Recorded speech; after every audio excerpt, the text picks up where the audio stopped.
नमस्कार, कालका से समालखा देख रहे हैं आप। मैं हूं आपके साथ सृष्टि शुक्ला। बुलेटिन की शुरुआत करते हैं बड़ी खबर के साथ और चंडीगढ़ से बड़ी खबर आपको हम बता देते हैं। चंडीगढ़ से इस वक्त की बड़ी खबर, कांग्रेस विधायक दल की बैठक खत्म। 2 मार्च को फिर होगी विधायक दल की बैठक। बजट सत्र को लेकर के हुई बैठक में चर्चा। बैठक के बाद बोले नेता प्रतिपक्ष भूपेंद्र सिंह हुड्डा, कई अहम मुद्दों पर कॉलिंग अटेंशन दिया गया है। सरकार ने 25 साल के डोमिसाइल को 5 साल किया।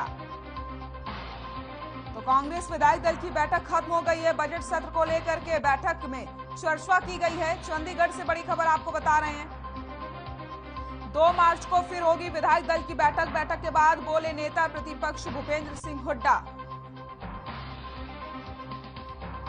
5% कलेक्टर रेट बढ़ने को लेकर के भी सरकार को घेरा गया है। बजट सत्र को लेकर के इस बैठक में चर्चा की गई है।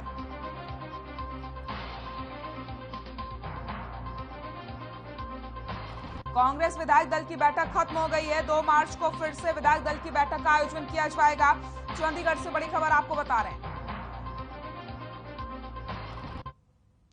तस्वीरें भी आप देख सकते हैं। कांग्रेस विधायक दल की बैठक खत्म हो चुकी है। बजट सत्र को लेकर के बैठक में चर्चा की गई। वहीं आपको बताते चले एक बार फिर से 2 मार्च को बैठक का आयोजन किया जाएगा। इसी खबर पर ज्यादा जानकारी के लिए हमारे सहयोगी रवि हमारे साथ जुड़ गए हैं। रवि, कांग्रेस विधायक दल की बैठक खत्म हो चुकी है, क्या कुछ जानकारी है? जी बिल्कुल। कांग्रेस विधायक दल की बैठक नेता प्रतिपक्ष भूपेंद्र सिंह हुड्डा की अध्यक्षता में हुई और बाकायदा बैठक के बाद जो है नेता प्रतिपक्ष भूपेंद्र सिंह हुड्डा जो है वो मीडिया से रूबरू हुए। उन्होंने साफ शब्दों में कहा कि सरकार द्वारा जिस तरीके से 75% आरक्षण जो युवाओं को लेकर जो आरक्षण जो बनाया गया था गठबंधन सरकार द्वारा, उस पर जिस तरीके से डोमिसाइल जो है 15 साल की बजाय 5 साल किया गया है, इसको लेकर उन्होंने कड़ी आपत्ति जताई। उन्होंने कहा कि ये जो 5 साल जो डोमिसाइल करने का जो निर्णय है सरकार द्वारा लिया गया, ये सरकार द्वारा युवाओं के साथ ही नहीं बल्कि पूरे प्रदेशवासियों के साथ खिलवाड़ है। उन्होंने कहा कि यदि 75% आरक्षण करना ही था तो 15 साल डोमिसाइल का जो निर्णय था उसे एज इट इज रहने देते। साथ ही उन्होंने जिस तरीके से जो विकास शुल्क जो बढ़ाया गया है उसको लेकर भी उन्होंने सरकार पर तंज कसते हुए कहा कि सरकार जो है आम आदमी की जेब पर डाका डाल रही है। जिन लोगों ने सपने सजोए थे कि वो घर जो है अपना खरीदेंगे या बनाएंगे, उनके ऊपर जो है एक तरह से उनके सपनों को झकझोर देने वाला ये निर्णय है। तो सरकार को तुरंत प्रभाव से इनको वापस लेना चाहिए। और उन्होंने कहा कि इस सत्र के अंदर जिस तरीके से बजट सत्र शुरू होगा तो बजट सत्र में सरकार को घेरने के लिए हमने एडजॉर्नमेंट मोशन और साथ ही साथ कॉलिंग मोशंस भी लगाए हुए हैं। जी बिल्कुल है रवि, लेकिन जिस तरीके से बजट सत्र आने वाला है और ऐसे में पूरी कोशिश यहाँ पर की जा रही है कि सरकार को घेरने का प्रयास किया जाए, तो क्या लगता है क्या कुछ अहम मुद्दे हो सकते हैं? क्योंकि आप देखिए किस तरीके से तैयारी की जा रही है। 2 मार्च को एक बार फिर से बैठक का आयोजन किया जाएगा। जी बिल्कुल। जिस तरीके से अगर हम खास तौर पर बात करें 75% आरक्षण का जो मामला है उसके ऊपर जो 15 साल के बजाय 5 साल जो डोमिसाइल का जो निर्णय लिया गया है गठबंधन सरकार द्वारा, इसको लेकर जो है विपक्षी दल जो है वो लगातार सरकार को घेरने का प्रयास करेंगे। साथ ही जिस तरीके से हाल ही में जो है विकास शुल्क को बढ़ाया गया है, यानी कि 100 गज का मकान को जिसको पहले जो है 12,000 रुपए देने पड़ते थे, अब जो है 50,000 रुपए देने पड़ेंगे। इस मामले पर जो है कड़ी आपत्ति जताई है और इसको घेरने के लिए सरकार जो है सदन के अंदर विपक्षी पार्टियां जो है सदन के अंदर सरकार को घेरने का प्रयास करेंगी। साथ ही जिस तरीके से अगर हम बात करें किसानों की गिरदावरी की अगर बात करें तो गिरदावरी होने के बावजूद अभी तक किसानों के खातों में जो है पैसे नहीं पहुंचे हैं। इस मामले को लेकर भी सरकार को घेरने का प्रयास किया जाएगा। जी बिल्कुल रवि, आप हमारे साथ बने रहिए, हम लगातार आपसे अपडेट लेते रहेंगे। तो आपको बताते चले कांग्रेस विधायक दल की बैठक खत्म हो चुकी है।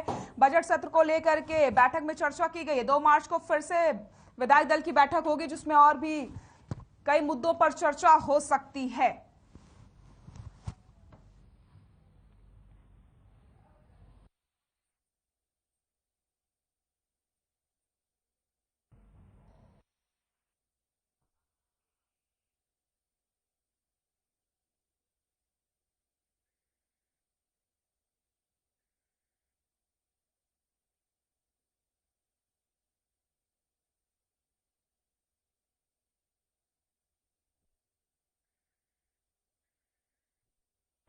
डेरा मुखी गुरमीत राम रहीम 7 फरवरी से फरलो पर है और गुरुग्राम में परिवार के साथ रह रहा है। वहीं इस मामले में एडीजी सीआईडी की तरफ से रोहतक रेंज कमिश्नर को पत्र के जरिए सूचित किया जाता है कि उनको गृह मंत्रालय से इनपुट मिले हैं कि राम रहीम को खालिस्तान समर्थित आतंकवादियों से खतरा है और सजा से पहले भी उनको धमकियां मिलती आई हैं। इसी खतरे को देखते हुए गुरमीत राम रहीम की सुरक्षा को कड़ा किया जाना जरूरी है। आपको बताते चले, गुरमीत को फरलो दिए जाने के विरोध में हाईकोर्ट में 23 फरवरी को सुनवाई होनी है।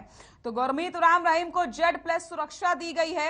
एडीजी को गृह मंत्रालय से इनपुट्स मिले थे।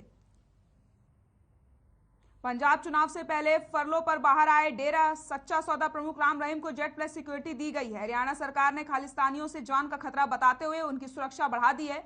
सरकार ने सुरक्षा का आधार एडीजीपी सीआईडी की रिपोर्ट को बनाया है। और इसी खबर पर ज्यादा जानकारी के लिए हमारे सहयोगी रवि हमारे साथ जुड़े।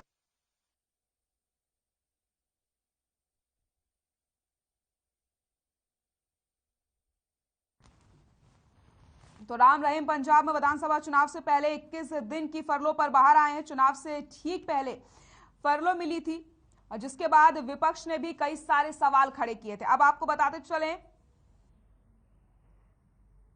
गुरमीत राम रहीम को Z+ सुरक्षा दे दी गई है।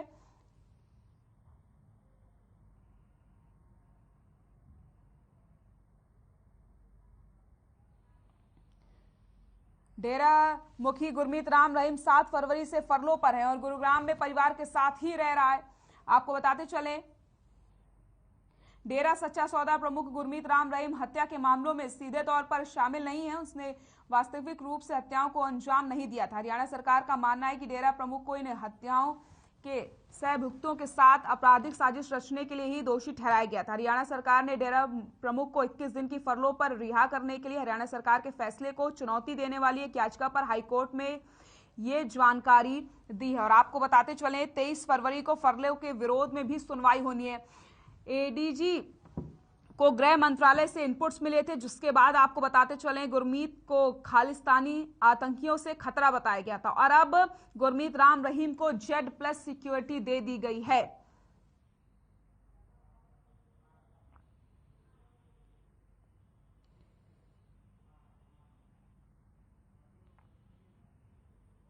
फरलो पर जेल से बाहर आए गुरमीत राम रहीम को Z+ सिक्योरिटी दे दी गई है।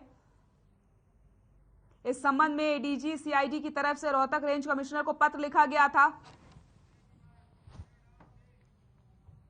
अंबाला पहुंचे डिप्टी सीएम दुष्यंत चौटाला ने बजट को लेकर के अपनी बात कही है। उन्होंने कहा कि सभी विभाग ने बजट एस्टीमेट वित्त मंत्रालय को दे दिए हैं। डिप्टी सीएम ने कहा कि उन्हें उम्मीद है कि बजट आम जन के लिए सुविधाजनक होगा और ई-गवर्नेंस के मॉडल को मजबूत करने वाला भी बजट आने वाला होगा।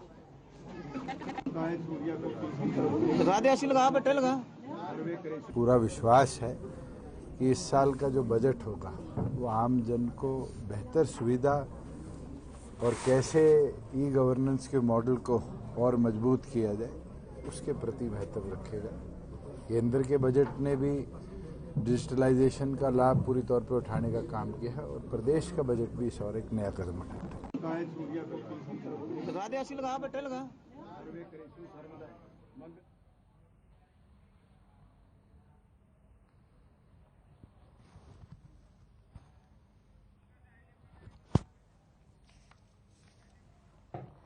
अंबाला पहुंचे डिप्टी सीएम दुष्यंत चौटाला ने बजट को लेकर के अपनी बात रखी है। उन्होंने कहा कि सभी विभागों ने बजटरी एस्टीमेट वित्त मंत्रालय को दे दिए हैं और डिप्टी सीएम ने कहा कि उन्हें उम्मीद है कि बजट आम जन के लिए सुविधाजनक होगा।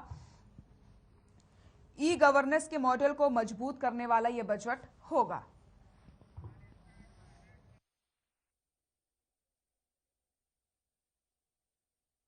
कुरुक्षेत्र में सांसद नायब सिंह सैनी ने उपमंडल के गांव खेड़की ब्राह्मण और गुमथला में विकास कार्यों के उद्घाटन किए हैं। इस दौरान उन्होंने मीडिया से रूबरू होते हुए कहा कि 5 राज्यों में भाजपा की सरकार बनेगी। जनता पीएम मोदी की नीतियों से काफी ज्यादा प्रभावित है। साथ ही साथ नायब सैनी ने कहा कि खस्ता हाल सड़कों को जल्द दुरुस्त किया जाएगा। स्वागत करता हूं, अभिनंदन करता हूं। 5 राज्यों के अंदर क्योंकि जो काम नरेंद्र मोदी जी ने किए हैं वो काबिल तारीफ काम है। और इस कोरोना के समय के अंदर जब पूरी दुनिया कहीं न कहीं रुकी थी, उस समय के अंदर चाहे वैक्सीन की बात है, चाहे राशन पहुंचाने की बात है, और चाहे लोगों तक और भी सुविधाएं पहुंचाने की बात है, चाहे वेंटिलेटर पहुंचाने की बात है, चाहे कंसंट्रेटर पहुंचाने की बात है, सरकार ने आगे बढ़ करके काम किया और लोगों तक वो हेल्प पहुंचाने का काम किया है। लोग इस बात से पूर्ण रूप से संतुष्ट हैं कि सरकार ने जबरदस्त काम इस कोरोना के अंदर भी किया है। और लोगों का व्यू है कि सरकार ने विकास के कार्य भी किए हैं, उसको भी नहीं रुकने दिया, लगातार विकास की गति को बनाए रखा है।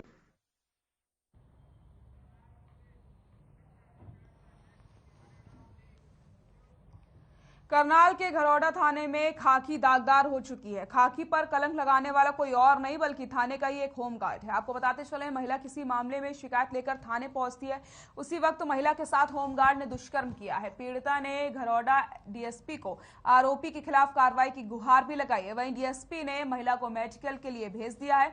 पुलिस ने आरोपी होमगार्ड के खिलाफ मामला दर्ज कर लिया है और जांच शुरू कर दी है।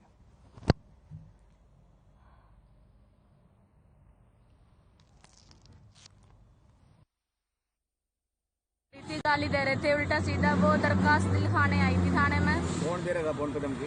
जी बोलो, उसका नाम कपूर है। हाँ, बार बार फोन पे मुझे धमकी दे रहा है कि तुझे मार दूंगा, मैं गंदा संदा बोला है। तो मैं थाने में चली आई और थाने में आके फिर मैंने कि सर हमारी दरखास्त लिख लो, आप रिकॉर्डिंग सुन लो और दरखास्त लिखवा दो सर। तो मेरे पे ये बोले कि आजा मैं सुन लूंगा। कौन बोला? गुलाब। अच्छा। गुलाब सर है। उन्होंने कही मैं सुनूंगा तेरी दरखास्त और मैडम हमारी जान पहचान की है मैं, और सारी सच्चाई तेरी आगे कर दूंगा और उसे सजा भी दिलवा दूंगा। तू आजा मुझे बता दे। फिर मैंने सर ना उसके सामने बताने लगी जाके, मैंने सर मेरी रिकॉर्डिंग सुन लो। मैंने फोन लिखा रहा सर, रिकॉर्डिंग नहीं सुनी इन्होंने और मुझे धीरे धीरे ले जाके ऊपर कमरे में ले गए। और ऊपर कमरे में जाते मेरे गेट बंद कर लिया। गेट बंद करे पीछे मेरे साथ गंदा गंदा काम करा। खालसा की शिकायत प्राप्त हुई है, गुलाब ने भाई उसके साथ कोई गलत काम किया है, जिस मामले में एफआईआर दर्ज कर दी गई है और जांच की जा रही है। तो सर थाना परिसर के अंदर इस तरह का मामला अपने आप में नहीं, थाना परिसर के अंदर नहीं, उसको बाहर वो मिला था और उसको बाहर कहीं पीछे के रास्ते किसी उसमें लेके गया कंटर कमरे में जी, तो उसकी जांच की जा रही है। तो कौन है सर ये? गुलाब होमगार्ड में एक हमारा जवान है पूरे जो होमगार्ड में नौकरी करता है। तो गिरफ्तारी होगी सर? नहीं, अभी गिरफ्तारी नहीं हुई है, इसका मेडिकल करवाया जा रहा है और जांच की जा रही है, जल्दी उसको हिरासत में लिया जाएगा। तो सर महिला का ये आरोप है कि 2 बजे से यहाँ मेडिकल के लिए गुहार लगवा रही है लेकिन नहीं कार्रवाई। नहीं, मेडिकल एफआईआर दर्ज अभी जैसे ही आई है एफआईआर दर्ज कर दी गई है और अभी उसको मेडिकल के लिए लेके जाया जाएगा।